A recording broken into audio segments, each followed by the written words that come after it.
Bonjour à tous, bienvenue dans l'interview. Nous recevons André Dubus, bonjour. Bonjour. Vous êtes député bruxellois et surtout sénateur de communauté pour le CDH. On va commencer par l'actualité immédiate. Oui. Donc grosse difficulté sur le réseau de tramway, mais aussi journée de pollution aux particules fines, au smog, avec des réductions de vitesse imposées à Bruxelles, dans quelques tunnels et sur un ou deux boulevards, donc ça ne change pas fondamentalement les choses. Est-ce que c'est suffisant, ces mesures? Est-ce que c'est efficace ou est-ce qu'il faudrait penser à autre chose? C'est-à-dire que cette journée est aussi l'occasion de rappeler que notre mode de développement mérite d'être pensé parce que c'est le résultat de quoi? C'est le résultat d'abord d'émissions de particules fines liées au transport. Et donc, notamment aux véhicules diesel? Notamment aux véhicules diesel. C'est lié au mode de chauffement, donc la combustion de mazout, de gaz, etc., donc qui émet des particules fines dans l'air. Et donc on doit repenser, et c'est une belle façon de sensibiliser une fois de plus les responsables à un mode de mutation sur notre consommation énergétique d'une façon ou d'une autre. Ça, c'est un axe. Et l'autre axe, c'est celui de dire changer aussi notre mode de transport, des transports doux, les transports en commun d'abord et avant tout. C'est un appel de ce type-là. Et puis alors le vélo, la marche à pied, etc., qui pose également des questions. Vous êtes venu en vélo, là, hein? Je suis venu en vélo et je me suis posé la question de savoir si le vélo à Bruxelles, ce n'est pas du terrain plat. Et donc, on est en dette d'oxygène quand même de façon fréquente. Et donc, est-ce que c'est recommandé? Est-ce qu'il ne faut pas porter un masque à particules fines?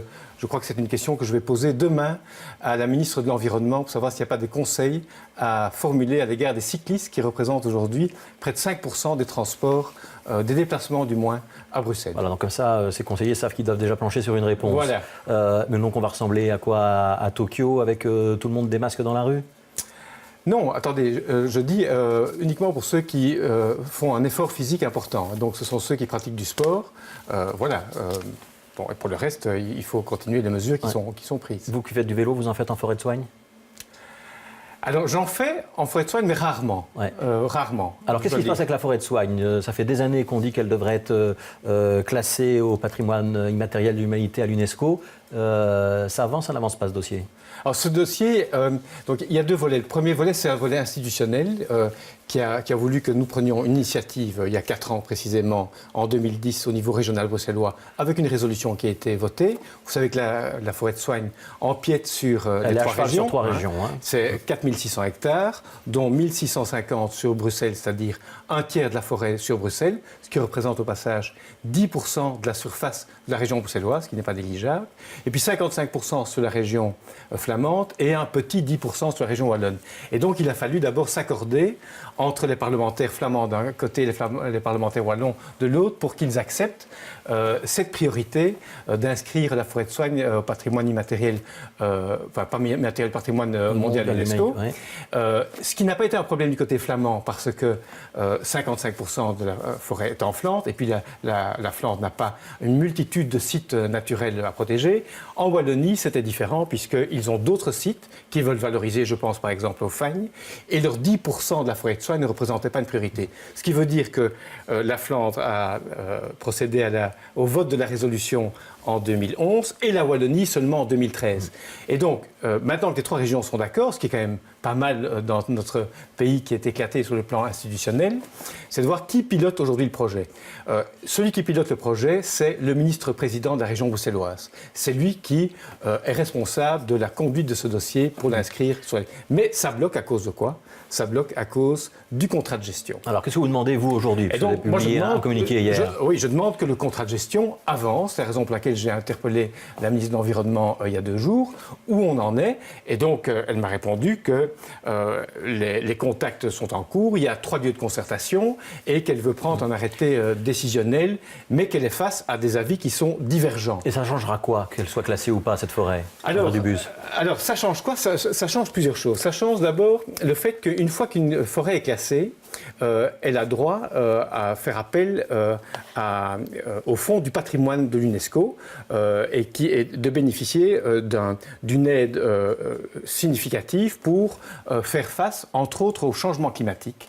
en termes d'études, en termes de moyens à développer pour intégrer davantage et anticiper les conséquences des changements climatiques. Changement d'essence, par exemple. Changement d'essence. Et donc, l'enjeu aujourd'hui, c'est de maintenir dans une proportion raisonnable le caractère unique au niveau mondial de cette cathédrale, de cette étrée cathédrale qui est visitée par des gens du monde entier.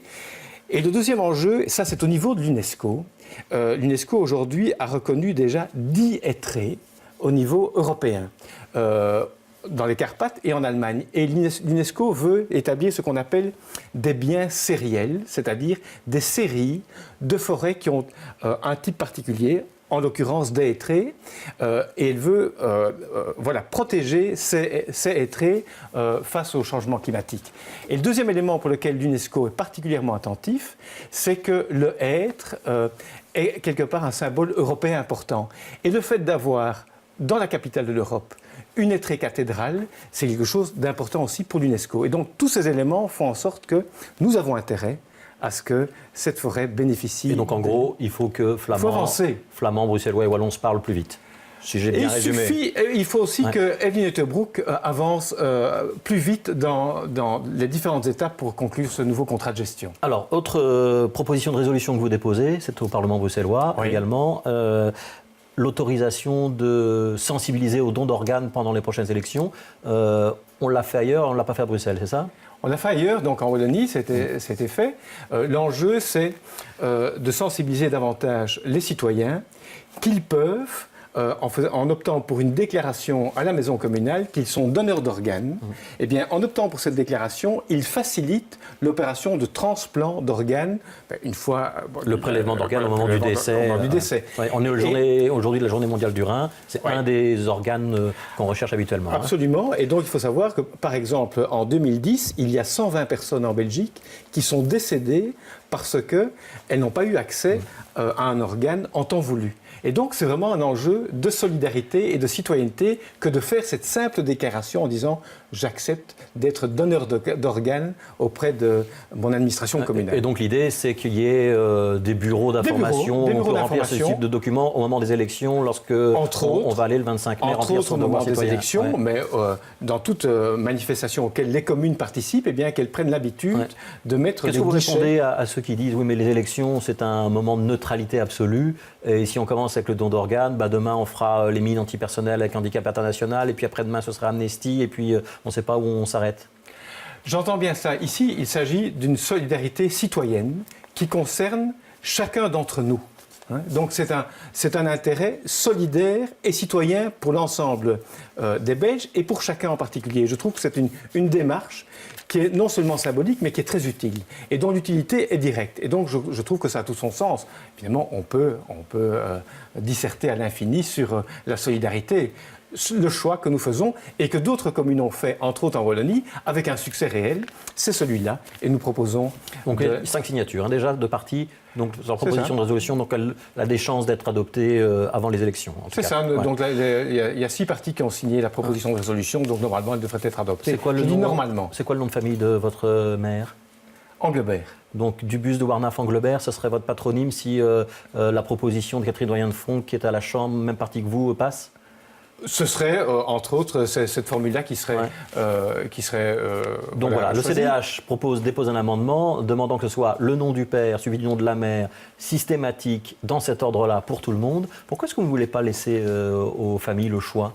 Le père, la mère, dans le sens qu'on veut. Alors, donc, plusieurs éléments. Un, cette revendication, ce sujet, il s'est invité en bout de course à la fin de cette législature, en ne prenant pas tout le temps nécessaire et indispensable pour toucher à un élément qui fonde l'identité de chacun, c'est le nom de famille.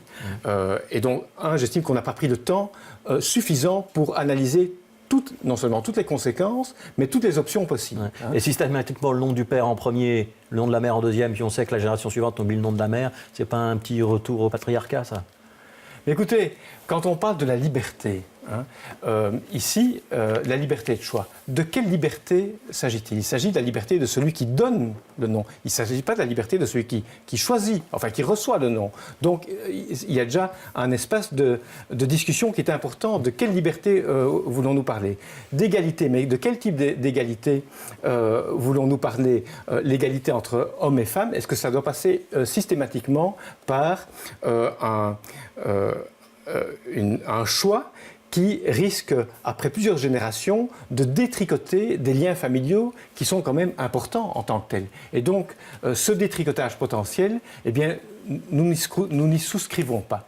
Merci André Dubus d'avoir été l'invité de l'interview. Dans un instant, c'est la météo avec Patrick Vermeer.